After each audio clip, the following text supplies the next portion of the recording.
Now, welcome back to the program. Hey, Yvonne, are you a stamp collector?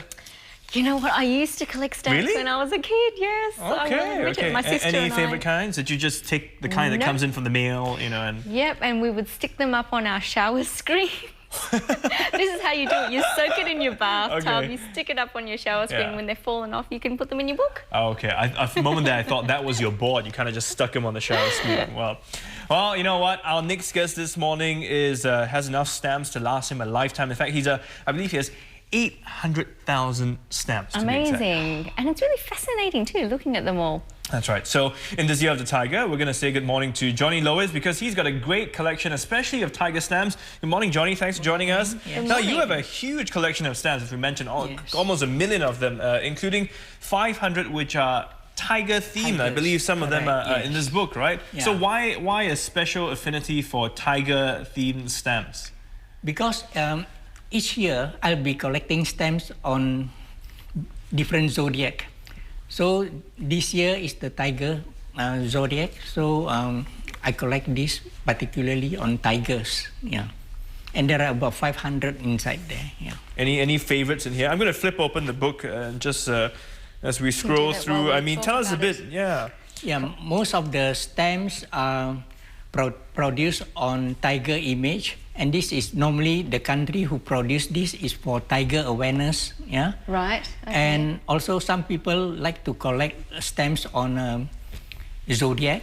Yes. So around nowadays about 80 countries who produce zodiac stamps, and there are about 2,000 zodiac issues.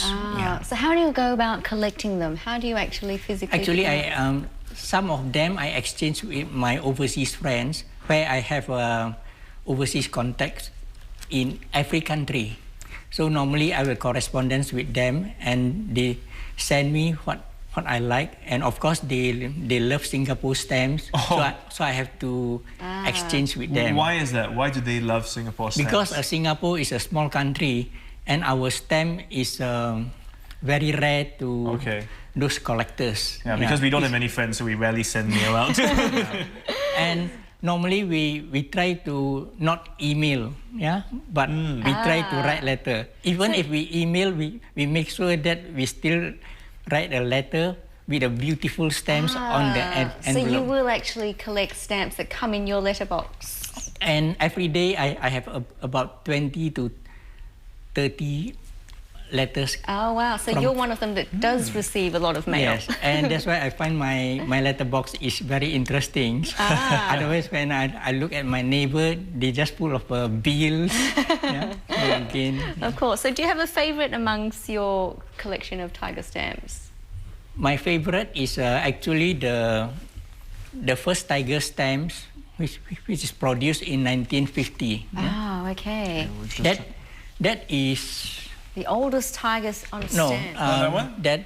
This is particular stamps, the first stamps on zodiac. Right. The first stamps, and so how long ago was that? In 1950. 1950. During this time, the Japanese introduced the first zodiac stamps. So since then, all the country follow producing all the zodiac stamps. Okay. So even nowadays, a lot of Western country or African country, they are not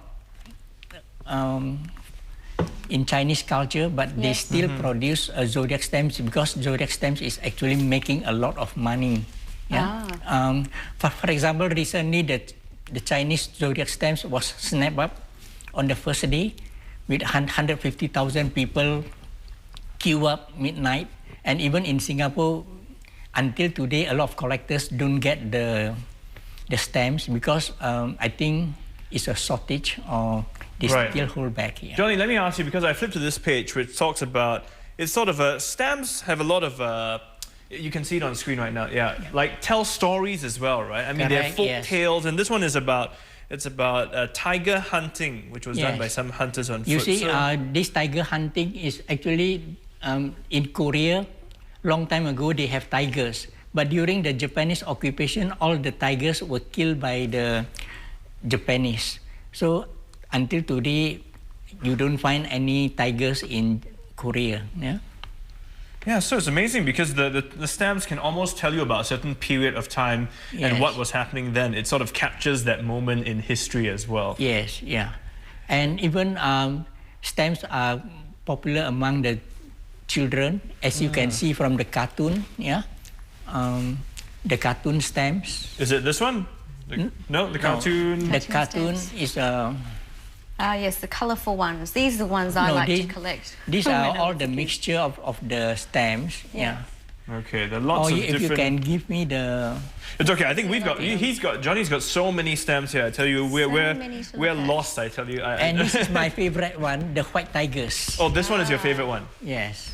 The white tigers. And is it because of course, when I'm doing all this collection, I learn a lot on the white tigers. Yes. Yeah. And the white tigers is actually not, you don't find them in the wild, in the jungle. Okay. Actually, you find them a lot in the zoo because of the inbreeding. Yeah. And how the white tiger come from? Because normally they take the father married to their daughters, and the daughter again married to the brothers. From there you get a white tiger. Where else the normal inbreeding, you don't get this kind of tigers. Okay, okay. Johnny, can I ask you, how much do you spend on stamps a month? Is it a very expensive hobby? To be very frank to you, I exchange all these stamps, and most of the stamps are, of course, I buy it in a very cheap way. Means I can buy it in 10 kilos or whatever from someone, and from there I will sort it out and exchange with overseas friends. Okay. And whatever they send it to me, if I don't like it, then I can still sell it away to my collectors' friends in Singapore. Tell us a bit more about stamp collecting. So I guess this whole exchange program is very much a large part of sharing what you all have within the stamp collecting community, right? Yes, yeah. How does that, I mean, when you exchange, is that because when you exchange, as in you put it on a letter? And because the stamp also, the chop also... Okay, normally we try to put the most beautiful stamps on the letters, but sometimes this letter will get lost because too beautiful. Right. So I have to, if my stamp is very valuable, then I just use the sticker stamps, which is not attractive at all. Okay. So this is actually to, I mean, not encourage people to steal it. So again, in most letters, normally we put 50 stamps. I send you 50, you send me 50. Right. So again, whatever you send me, I may not like it. So I can just chuck it into one very big box. Yes. And that is how I accumulate my stamps up to 800,000. Do you get to say, can you write to your friend and say, hey, I like these kind of stamps from normally this area? we give them a list, but some people don't like this kind of a one list. They call it a one list because that is take too much time for them to go around and look at these stamps. And in the end, after half a year, we still don't get a reply. Are there a lot of collectors in Singapore? I think there are about 200 or more collectors. But of course now we are trying to aim at the students. We try to encourage students to take part in this collecting stamps hobby, because this one is actually will help them learn a lot of things. That's right. Yeah. Well, Johnny, we're running out of time, but I want to touch on this. You have some stamps of famous people born in the year of the tiger, like Marilyn Monroe, Karl Marx. I think we have a shot of that. Maybe we can put it up on the screen. Yes. How did you come across these? Of course, normally we go to internet to find out from the Zodiac site. Yeah. Okay. And were you specifically looking for this, or you sort of just... Of course, when I'm collecting stamps on the Chinese New Year, on the Zodiac, I have to look out for these particular famous people. Yes. Right, okay. And just one last one. I've got one more of this holographic stamp. I know we'll try and catch it on camera, and then I'll try and show you what it's actually doing. It's quite interesting, actually. Can you see the little tiger at the back? Sort of... The stamps is actually from North Korea. Yeah. So, and you're saying this is from North Korea? Yes. And they are actually well known for producing lots of valuable stamps. Valuable stamps. Okay. It's not that valuable, but still